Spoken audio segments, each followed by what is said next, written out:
À la fête de départ en retraite de mon mari, il a remercié tout le monde sauf moi, m'a traité de perdante devant 200 personnes, et a dit qu'il aurait souhaité épouser ma meilleure amie. Tout le monde a ri. J'ai exaucé son vœu, et je suis parti. À la fête de départ en retraite de mon mari, il a remercié chaque personne dans cette salle de bal, sauf moi. 200 personnes, un bar ouvert, des guirlandes lumineuses. Et quand il est arrivé à la fin de sa liste, il a regardé au-delà de moi comme si j'étais un porte-manteau et a dit « Je remercie tout le monde sauf Janet. C'est une perdante. J'aurais souhaité épouser sa meilleure amie à sa place. » La salle a ri. Pas un rire nerveux. Un vrai rire, le genre qui déferle sur une foule comme une vague. Ma fille, Odalie, a ri derrière sa coupe de champagne. Mon fils, Thaddeus, n'a même pas pris la peine de le cacher. J'étais assise là, dans ma robe bleu marine, les mains croisées sur mes genoux, et j'ai senti quelque chose dans ma poitrine devenir très calme. Pas brisé, mais calme, de la manière dont un lac devient calme juste avant de geler complètement. Je n'ai pas pleuré. Je ne me suis pas levé en hurlant. J'ai pris mon sac à main, j'ai lissé ma robe et je suis sorti de cette salle de bal pendant que 200 personnes riaient encore trop fort pour remarquer une femme qui partait discrètement. 30 ans de mariage se sont terminés par une seule phrase devant une salle pleine de témoins, et mes propres enfants ont trouvé cela drôle. Mais Osgood a oublié quelque chose ce soir-là. Debout sur ce podium, enivré par sa propre cruauté, il a oublié qu'il possédait réellement tout ce dont il pensait s'éloigner. Au matin, il aurait 77 appels manqués sur son téléphone et aucune idée de la raison pour laquelle aucune de ses clés ne fonctionnait plus. Ce n'était que le début. Je m'appelle Janet Carroll. J'étais marié à Osgood Best depuis l'âge de 26 ans. À l'époque où il m'ouvrait encore les portières et où je croyais encore que cela signifiait quelque chose de permanent. Pendant la plupart de ces 30 ans, je me suis dit que je comprenais exactement quel genre d'homme j'avais épousé. Cette nuit-là m'a appris que je n'avais jamais compris que la version de lui qu'il me laissait voir. Je veux être honnête sur quelque chose avant d'aller plus loin. Ce discours n'était pas la première cruauté. C'était juste la plus bruyante. Pendant des années, il y avait eu de petites choses. Des présentations lors de dîners où je n'étais que la femme d'Osgood. Des conversations où quelque chose que je disais tombait à plat, doux et oubliable, jusqu'à ce qu'il le répète 10 minutes plus tard et que la table hoche la tête comme s'il avait inventé l'électricité. Je l'ai remarqué à chaque fois. Je n'ai simplement jamais rien dit, parce que le dire à voix haute rend les choses réelles. Et certains d'entre nous passent des années à choisir de ne pas rendre les choses réelles. Ma mère est décédée quand j'avais 41 ans et la semaine après ses funérailles, elle m'a laissé 2 choses. Une modeste maison sur Dow Drive et un conseil qu'elle avait répété si souvent pendant mon enfance que j'avais cessé de l'entendre comme une sagesse et que je l'entendais comme un bruit de fond. Ne mets jamais le nom d'un homme sur ce que tu construis, Janet. Pas par dépit, par expérience.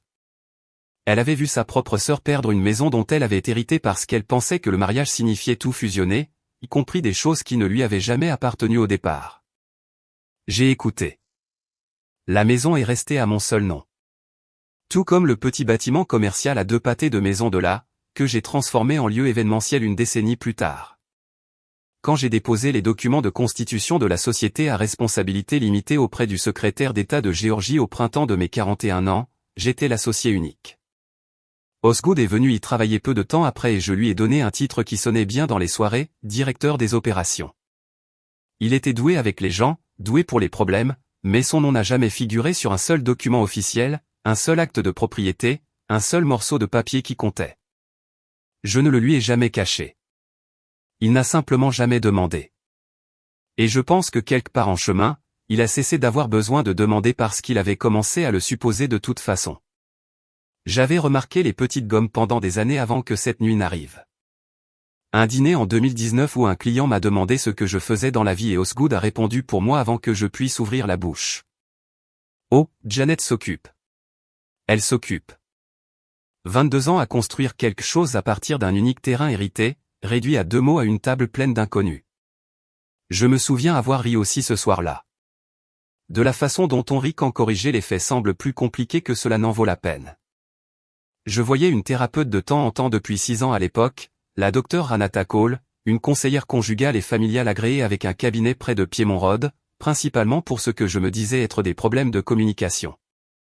Avec le recul, Je pense qu'une partie de moi savait pourquoi j'étais vraiment là bien avant que je puisse le dire à voix haute dans son bureau. Le trajet de retour de la fête s'est fait en silence. Pas de larmes, pas de mains tremblantes, juste une clarté que je ne m'étais pas autorisé à ressentir depuis des années. Je me suis assise à la table de ma cuisine, toujours dans ma robe, et j'ai appelé le seul homme qui savait déjà exactement quoi faire au moment où je donnerais le feu vert. Cachio Reyes s'occupait de mes affaires depuis 15 ans, depuis que la succession de ma mère était passée par l'homologation. Associé principal chez Reyes & Voss, au centre-ville d'Atlanta, le genre d'avocat qui rappelle à minuit parce qu'il suppose déjà que vous n'appelleriez pas si ce n'était pas nécessaire. Il a décroché à la deuxième sonnerie. « Janet » a-t-il dit, « il est tard. »« Comment c'est ce dont nous avons discuté ?» ai-je dit. Il y a eu une pause juste assez longue pour que je l'entende comprendre exactement ce que cela signifiait. Cachio n'a pas demandé si j'étais sûr. C'est la première chose que vous devriez savoir sur lui. Donnez-moi 2 heures, a-t-il dit et a raccroché. Je suis resté assise à cette table pendant un long moment après, pensant à la façon dont une personne peut passer 3 décennies mariée à quelqu'un et être encore si complètement seule au moment qui la brise finalement. Pendant qu'Osgood était encore dans cette salle de bal à serrer des mains, rayonnant d'une pièce qui venait de transformer mon humiliation en son rappel, un serrurier que Cachio utilisait depuis des années se garait déjà dans mon allée sur Dow Drive. J'avais mis en place cette relation discrètement, à côté de chaque acte de propriété et de chaque document de constitution, des années avant de penser que j'en aurais besoin. La préparation n'est pas de la suspicion. C'est juste ce qui arrive quand une femme a vu suffisamment de mariages mal se terminer pour connaître la différence entre espérer le meilleur et planifier pour la réalité. Quand Cachio a rappelé, il était presque minuit. Le serrurier a terminé, a-t-il dit. 20 minutes pour les 2 portes. Je vous ai envoyé le panneau d'accès pour les systèmes de l'entreprise. Seuls vos identifiants autorisent ce niveau, donc cette partie dépend de vous. J'ai ouvert mon ordinateur portable à la table de la cuisine, toujours dans la robe que j'avais portée pour voir mon mari m'humilier, et j'ai affiché la liste d'accès des employés. Osgood Best, directeur des opérations, niveau de sécurité 3, actif depuis mars 2013. Ma main n'a pas tremblé quand je l'ai révoqué. Cachio a envoyé un dernier texto avant que je monte à l'étage. C'est fait. Serrure changée. Accès fermé des 2 côtés. Reposez-vous, Janet. Je ne me suis pas reposé. Je suis resté allongé dans le noir, pensant à toutes les années où j'avais laissé les gens croire que l'accès était la même chose que la propriété. Osgood le croyait. Mes enfants le croyaient aussi, à leur manière, supposant que le confort de leur père dans cette maison signifiait quelque chose de juridiquement contraignant. Cela n'avait jamais été le cas.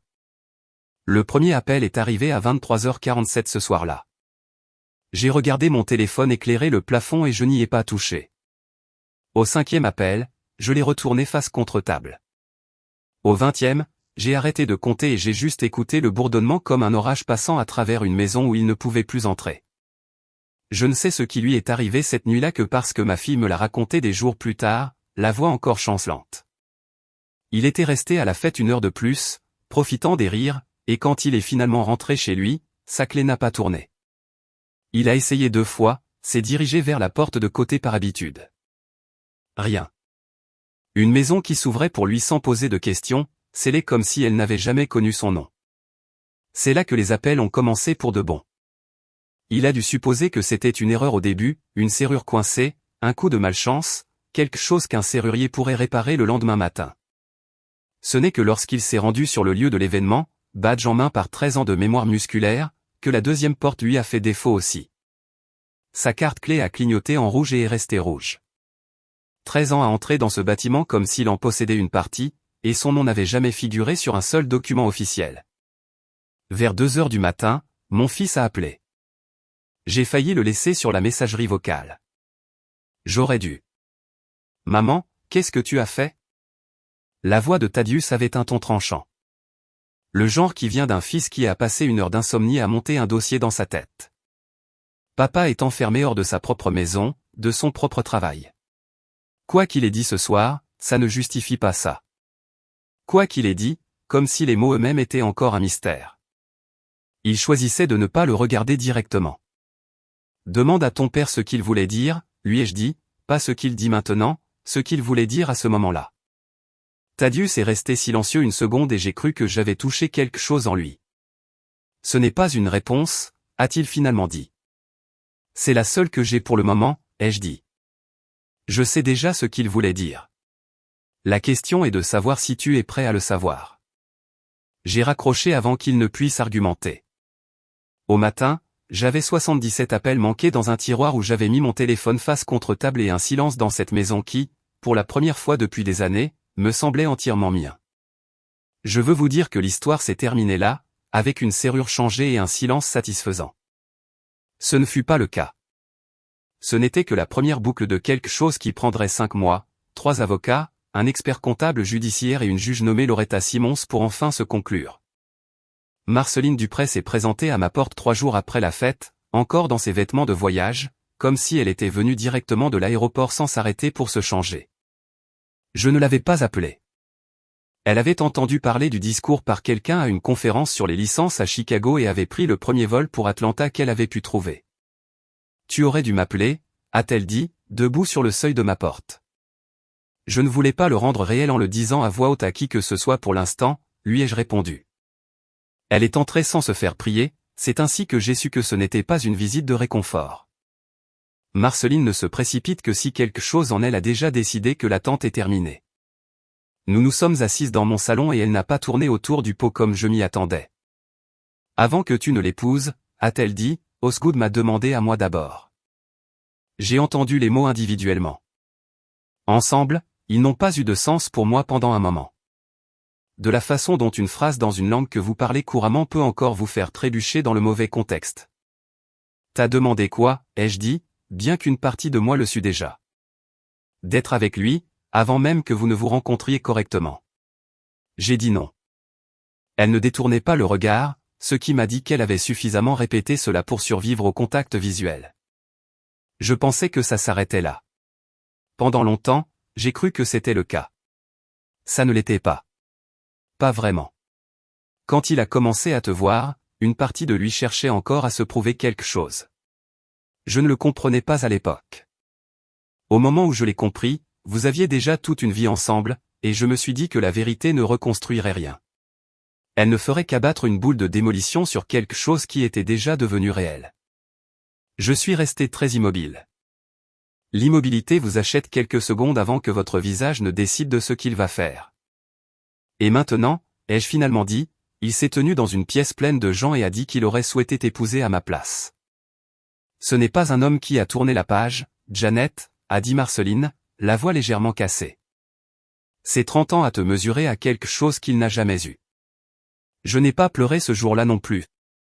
J'ai senti quelque chose de plus froid s'installer en moi à la place. Quelque chose de plus proche de l'arithmétique. 30 ans recalculés en temps réel. J'ai appelé la Dr Cole le lendemain matin, mon premier rendez-vous en 8 mois. Je me suis assise dans le même fauteuil où je m'étais assise une centaine de fois auparavant et je lui ai tout raconté. Le discours, les serrures, le virement bancaire, Marceline. Elle a écouté comme elle le faisait toujours, sans broncher. Et vers la fin de l'heure, elle m'a posé une question à laquelle je pense encore. Tout, lui ai-je répondu. La maison, les enfants, l'entreprise. Je pensais que partir signifiait tout perdre. Et maintenant que vous avez cessé de l'imaginer et que vous avez commencé à le vivre, a-t-elle dit, qu'est-ce que cela vous coûte réellement ? Je suis resté avec cette question plus longtemps que je ne suis resté avec quoi que ce soit que l'avocat d'Osgood m'ait jamais présenté. La réponse honnête, celle que je n'ai dite à voix haute que des semaines plus tard, était « moins que ce que rester m'aurait coûté ». J'ai demandé à Cashew d'impliquer un expert comptable judiciaire avant que le dossier de divorce n'aille plus loin, principalement par instinct. Quelque chose dans la rapidité avec laquelle l'avocat d'Osgood s'était impliqué me dérangeait.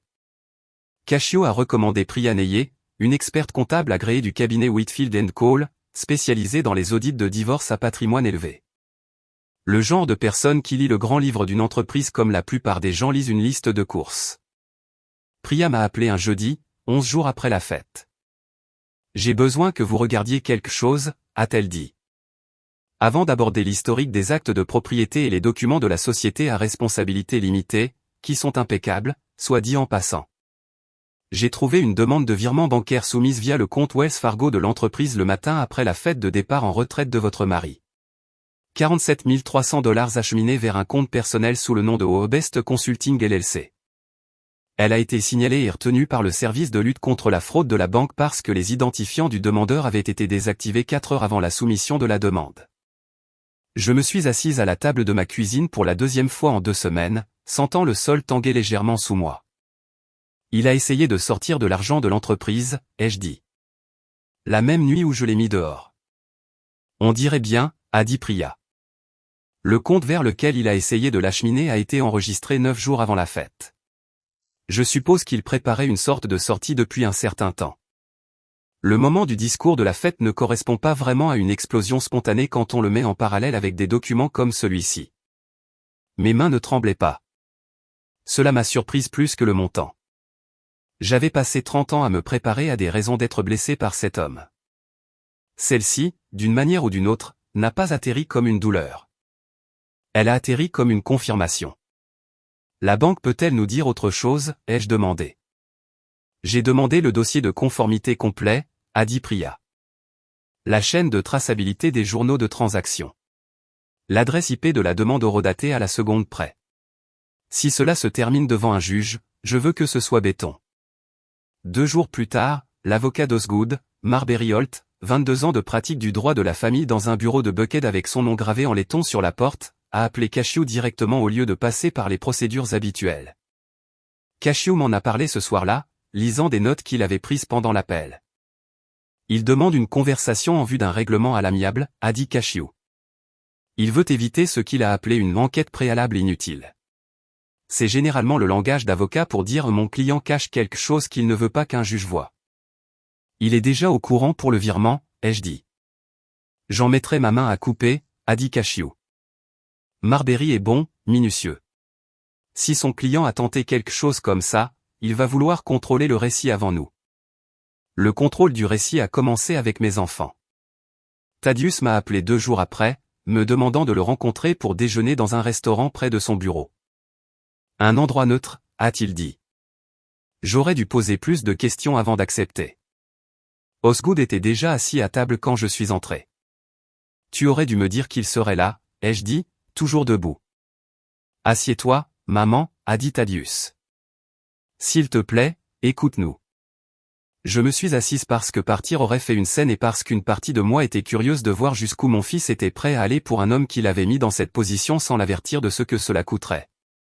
Papa et moi avons discuté, a dit Thaddeus, d'une façon de régler cela sans le traîner devant les tribunaux pendant encore 1 an. Quelque chose qui permette à chacun de s'en sortir avec dignité. Dignité, ai-je répété. Un règlement, a dit Thaddeus, une partie de la valeur de l'entreprise versée au fil du temps. Pas la propriété, pas la possession, juste un chiffre équitable reflétant 13 ans de travail. En échange, il abandonne toute autre réclamation. Pas de procédures interminables. J'ai regardé Osgood, qui n'avait pas croisé mon regard depuis que je m'étais assise.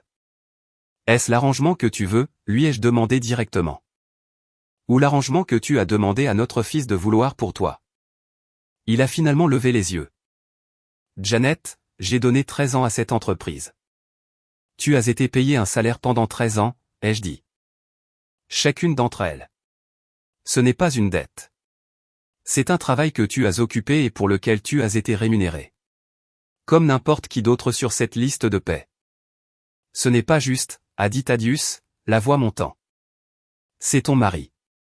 30 ans, maman, et tu vas le traiter comme un simple employé. Il a fait cette comparaison lui-même, ai-je dit, gardant ma voix calme. La nuit où il s'est levé et a remercié chaque inconnu dans cette salle avant de s'adresser à moi. Je ne fais qu'accepter les termes qu'il a déjà fixés. Je n'ai pas mentionné le virement bancaire à cette table. Je voulais que le dossier de conformité de Priya soit terminé d'abord, béton, avant d'en dire un seul mot à l'un ou l'autre de mes enfants. Certaines choses ne se révèlent qu'une seule fois, et j'avais l'intention de choisir le moment. La mâchoire de Thaddeus s'est crispée. Je te demande en tant que ton fils d'envisager un règlement. N'importe quoi. Le voir tout perdre publiquement et de manière permanente ne va rien faciliter pour notre famille. Ce n'est pas censé faciliter les choses, ai-je dit. C'est censé être honnête. Ce ne sont pas toujours les mêmes choses. J'ai quitté ce déjeuner sans avoir mangé une bouchée de ma salade. Et j'ai conduit directement au bureau de Cashew au lieu de rentrer chez moi. Les 6 semaines suivantes se sont déroulées comme le font les divorces quand une partie cache quelque chose et ne sait pas encore que l'autre l'a déjà trouvé. Marbury Holt a déposé une requête demandant le partage équitable des actifs commerciaux matrimoniaux, une phrase qui a fait rire Cashew à voix haute lorsqu'il me l'a lu au téléphone. Il n'y a rien de matrimonial dans une société à responsabilité limitée à associés uniques formée 9 ans avant qu'ils ne mettent les pieds dans ce bâtiment, a dit Cashew. Marbury le sait. Je pense que cette requête vise à faire pression, pas à établir un mérite. Il espère que vous accepterez un règlement plutôt que de laisser cela aller à une audience. Laissons cela aller à une audience, ai-je dit. La juge Loretta Simmons a été assignée à l'affaire par le tribunal de la famille du comté de Fulton. Une juge que Cashew a décrite comme ayant aucune patience pour le théâtre et encore moins pour les dossiers faibles. Une audience préliminaire a été fixée à la 2e semaine de septembre, et c'est là que les choses ont cessé de bouger lentement et ont commencé à bouger vite. 9 jours avant l'audience, Priya a appelé avec le dossier de conformité finalisé, relevé bancaire, journaux de transactions horodatés, une adresse IP qui remontait au même ordinateur portable qu'Osgood avait utilisé sur le lieu de l'événement pendant 6 ans. Demandant un virement à 1h14 du matin, environ 4 heures après que son accès ait été révoqué, et environ 90 minutes après la fin de la fête. Il y a autre chose, a dit Priya, et sa voix était devenue plus prudente. J'ai extrait 12 mois de notes de frais pendant que j'y étais. Il y a une tendance de factures de fournisseurs gonflées acheminées via une société appelée Aldan Supply. J'ai recoupé l'agent enregistré.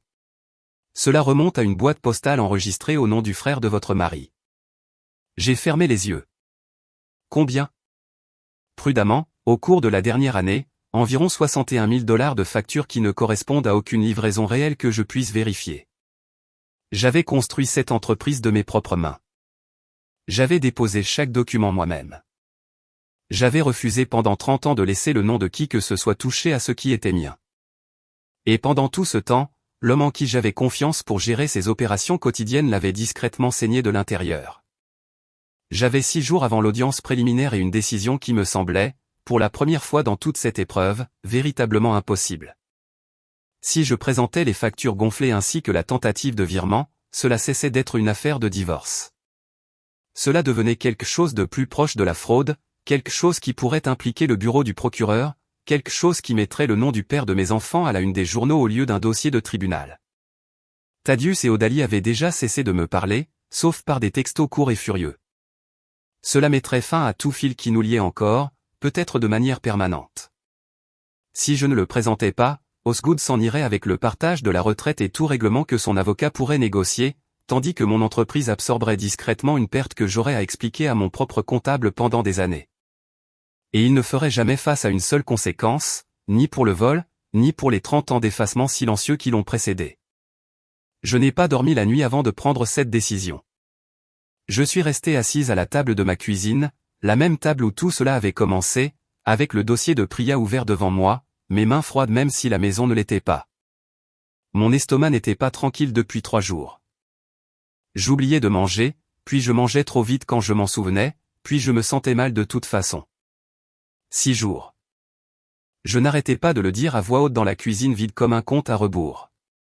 6 jours pour décider si je détruisais ce qui restait d'une famille ou si je protégeais une entreprise construite de mes propres mains d'un homme qui la volait tout en prétendant la diriger.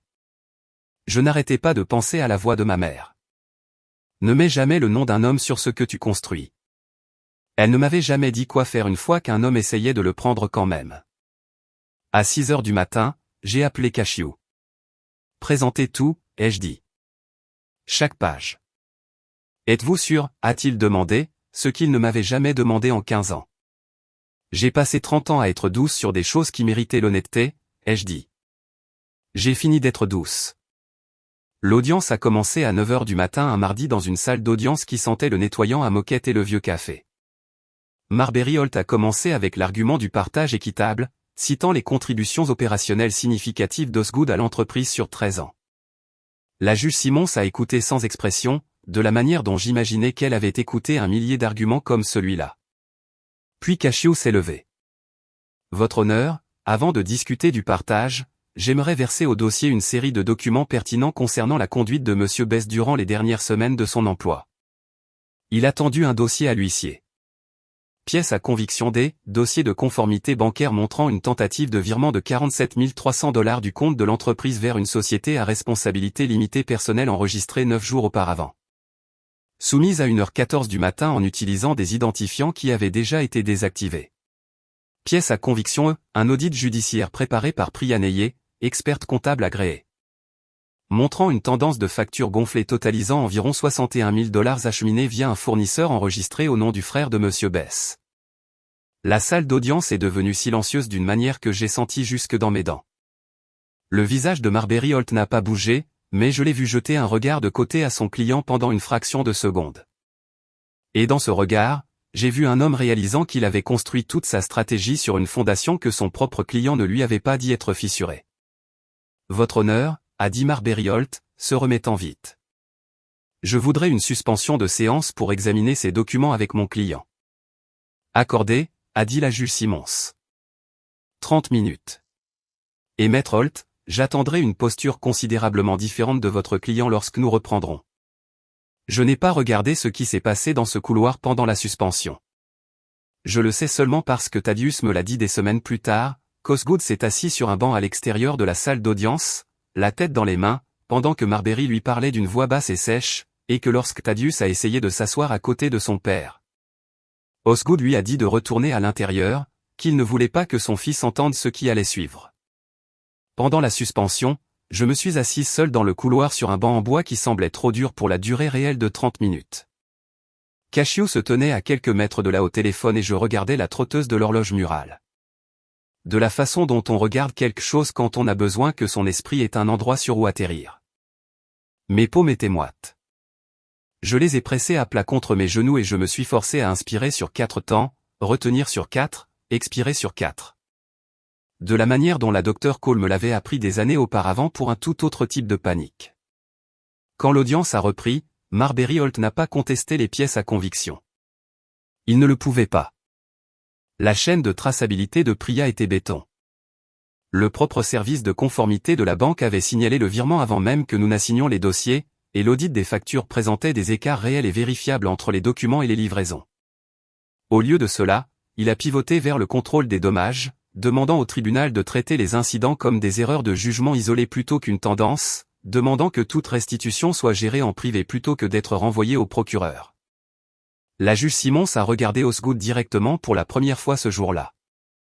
Monsieur Bess, avez-vous quelque chose à ajouter avant que je ne rende ma décision?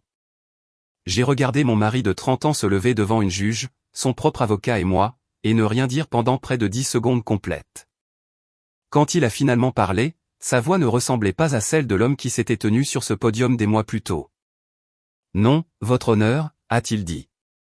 Je n'ai rien à ajouter. La décision a pris moins de 15 minutes à être rendue. La maison et la propriété commerciale sont restées uniquement miennes, intactes, exactement comme elles l'avaient toujours été sur le papier.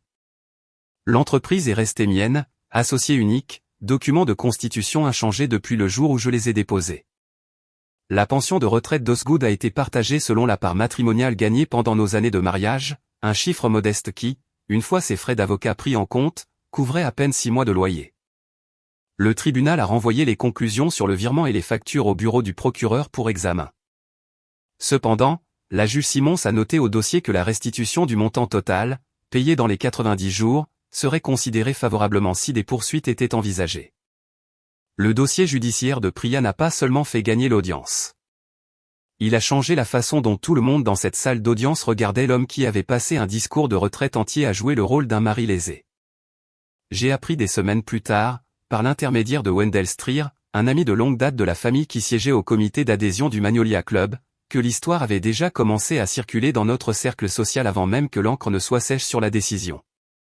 Non pas parce que j'ai dit quoi que ce soit à qui que ce soit, mais parce que les salles d'audience ne sont pas aussi privées que les gens le supposent. Et parce que le propre assistant juridique de Marbury avait laissé échapper quelque chose à quelqu'un qui connaissait quelqu'un qui jouait au golf avec Wendell le samedi. Un homme n'essaie pas de virer de l'argent de l'entreprise de sa femme à 1h du matin par accident, m'a dit Wendell autour d'un café. Les gens parlent, Janet. Je ne dis pas que tu devrais te sentir responsable de ça. Je dis que le comité d'adhésion a ouvert son dossier de renouvellement pour examen. Et compte tenu de tout ce qui est maintenant au dossier, je n'imagine pas que ce soit approuvé. Ce ne le fut pas. Son adhésion a expiré tranquillement un mois plus tard, comme ces choses-là se passent. Pas un vote, pas une scène, juste un renouvellement qui a cessé d'être prolongé.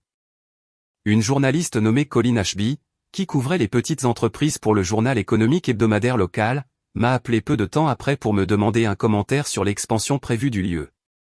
Elle n'a jamais mentionné le divorce directement, et je ne l'ai jamais abordé non plus, mais elle avait clairement fait ses devoirs avant cet appel.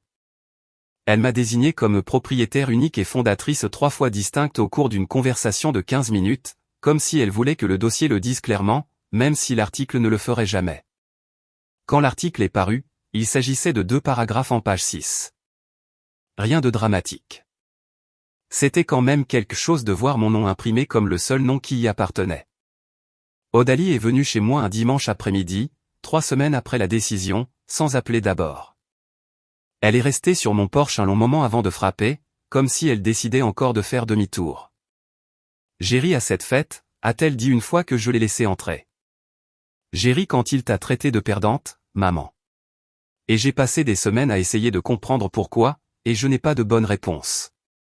Je sais juste que je te dois des excuses qui ne sont pas enrobées dans une excuse sur l'ambiance de la salle. Merci de le dire clairement, lui ai-je répondu. La plupart des gens habillent tellement une excuse qu'on ne peut plus trouver l'excuse réelle à l'intérieur. J'ai passé le dernier mois à découvrir à quel point ma vie a été construite par toi, a-t-elle dit. Le lieu de l'événement, le fonds pour le mariage que papa a toujours dit avoir mis de côté pour moi. Mon nom est sur ce compte. Pas le sien. Tout ce que je pensais comprendre, je ne le comprenais pas du tout. Je ne me suis pas précipité pour lui pardonner cet après-midi-là. Et je le lui ai dit honnêtement. Se sentir mal n'est pas la même chose que changer. Mais je l'ai laissé rester. Et nous avons parlé pendant 3 heures, plus longtemps que nous ne l'avions fait depuis des années. Et c'était la première vraie conversation au lieu d'une performance. Thaddeus a mis plus de temps. Il est venu me voir 2 jours après cela, après avoir visité le nouvel appartement de son père, un modeste 2 pièces dans lequel il avait emménagé une fois que le paiement de la restitution avait épuisé le peu qu'il lui restait. Thaddeus m'a dit que son père avait dit quelque chose ce soir-là qu'il n'avait pas pu oublier depuis. J'ai d'abord demandé à Marceline, lui avait dit Osgood, regardant dans le vide. Avant ta mère, il y a des années. Elle a dit non. Je me suis dit pendant 30 ans que ça n'avait pas d'importance, que ce qui était venu avant ta mère ne touchait pas ce qui était venu après. Une partie de moi a toujours su que ce n'était pas entièrement vrai. J'ai construit toute une vie à côté d'elle et je n'ai jamais cessé de la comparer à une vie que je n'avais jamais eu le droit d'avoir. Ce n'est pas son échec, Thaddeus. Ça n'a jamais été son échec. C'était le mien. Et j'ai laissé cela me coûter tout avant de le dire honnêtement à une seule âme qui vive. Je n'ai pas ressenti de triomphe quand Thaddeus m'a répété cela. J'ai ressenti quelque chose de plus calme. L'immobilité particulière d'une porte se fermant enfin, qui se balançait depuis des mois. 3 mois après la décision, je me tenais dans le bureau arrière du lieu de l'événement, regardant Thaddeus se disputer avec un fournisseur au sujet d'une clause de contrat, apprenant le métier correctement cette fois, depuis la base, sans titre qui lui soit donné par culpabilité.